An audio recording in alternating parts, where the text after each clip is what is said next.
words about the film, or about the theater. Shortly to be made into a film. Shortly. Is that true? So where is Ellen? Ah, there she is.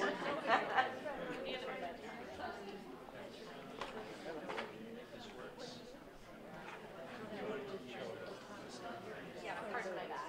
Thank you.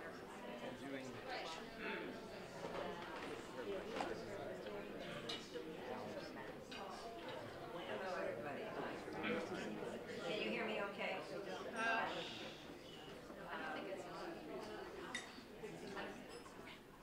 You don't think I think I hear it. I'm not talking at all. So I'm Eleanor Fuchs. I just have to say, and Joyce doesn't want to hear any of this, it has been such a privilege to be at this conference. I come from the Yale School of Drama, so that's really a different discipline. And it's just been thrilling to hear all this. And That's Max. that's Max. And as much as I know Joyce, as long as I've known Joyce, I really never understood today the dimensions of her work. It's been stunning. Okay, that being said, in these few remarks, I intend to share a story that has never been made public before. And it's about year one of the empire. And this is the shocking story. Joyce and I met in a beauty parlor. That's shocking. The shopping. It was not a usual kind of beauty parlor. It was where you went if you had very long hair. And Joyce had the most beautiful, glorious black long hair. I just had long hair. But this was a place that specialized in long hair. And little did either of us know that if you went there for a day-long seminar. Therefore, you got to know the people who were there with you pretty well. And this Russian emigre who had an ecological theory of hair, which is if you cut bangs here, you cut 1/3 here, 1/3 falls out here. So no bangs. Well, there was this woman, almost 6 feet tall, in this beautiful white knit suit. And we fell to talking. She just moved back to New York from Washington. We knew somebody in common. She was looking for a job. She learned that I worked in documentary television.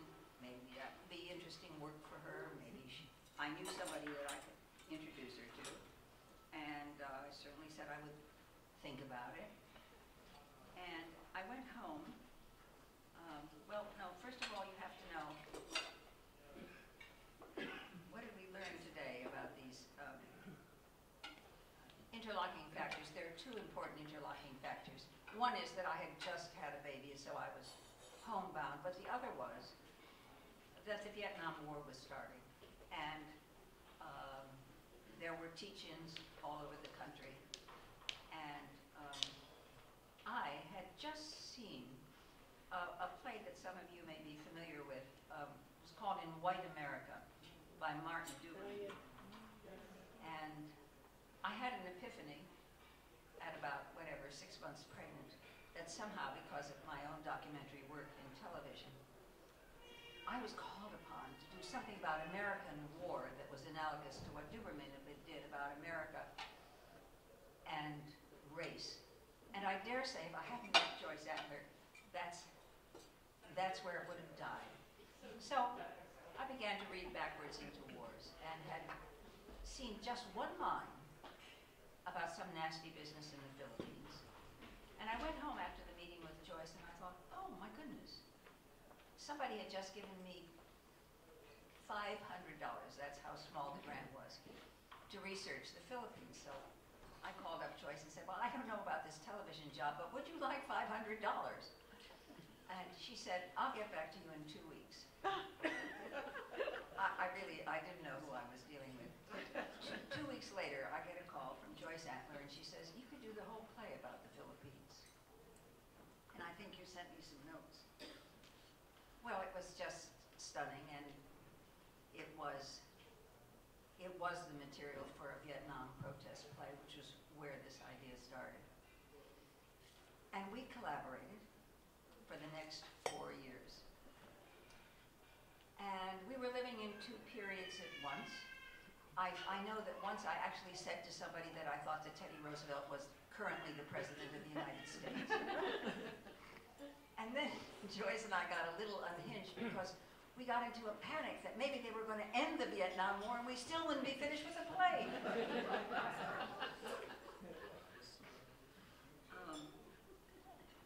Well, we did finish the play, and actually I have something here I wanted to show you. Just a second. Yeah. So,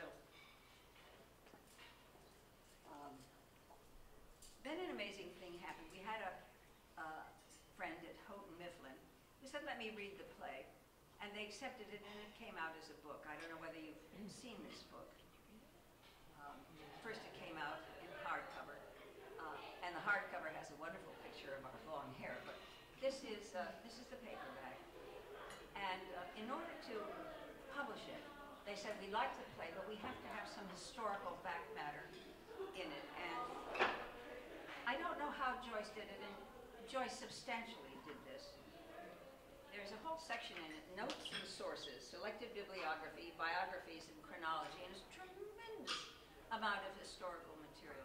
Very interesting. It made it very briefly. In fact, I'll pass it around if you all would like to see it.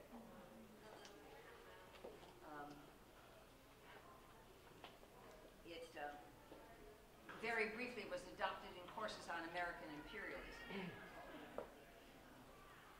In any event, the play has come to life in times of American trouble since then. It was a Vietnam play, although it was after the war that it was performed in Los Angeles very successfully. And then I thought it was going to be plowed under like certain crops to make the fields grow, and then the Iraq War brought it back, and it was again performed in New York, a production that Joyce and I liked very much. And finally, it had one small but important reading in New York, at which the actors had a more shapely script than this one. And that's the one that you're going to be hearing tonight. This one is available in all the libraries, although of course long out of print. And we so hope that you enjoy it tonight, and I know that we'd like to hear any kind of feedback about whether we are now in such a time of emergency that the play speaks to our time, or are we not in that emergency and the play speaks anyway. I think we'd both like to hear about that. So I think Joyce would like to say a couple of words now, and I hope you enjoy the play. Thanks.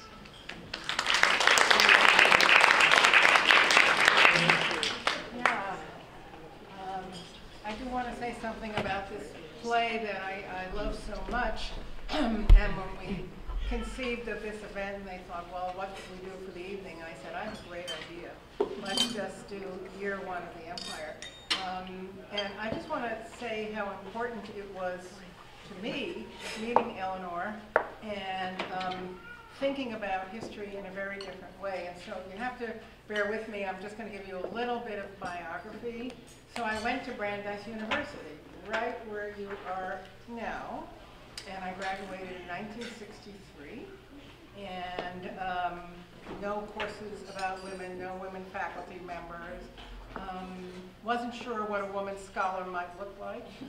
Maybe beastly, who knows. But in any case, I took myself out to graduate school right after at the University of California at Berkeley. This was 1 year before the free speech movement. And I was very uneasy about what it would mean to be a scholar, to be a graduate student. I started a program. I said, I'm not so happy here. They said, you want more money? Stay. We'll double it. And I said, I'm not so happy. And you know, they wanted me to stay. I left after 2 months, something like that, and I went back to New York, did a couple of things, and I tried graduate school again the next year. This time I went to Columbia. I think some of Barbara went to Columbia. I don't know if we were ships in the night, but I stayed again for a couple of months. I took courses with historians like the great Richard Hofstadter.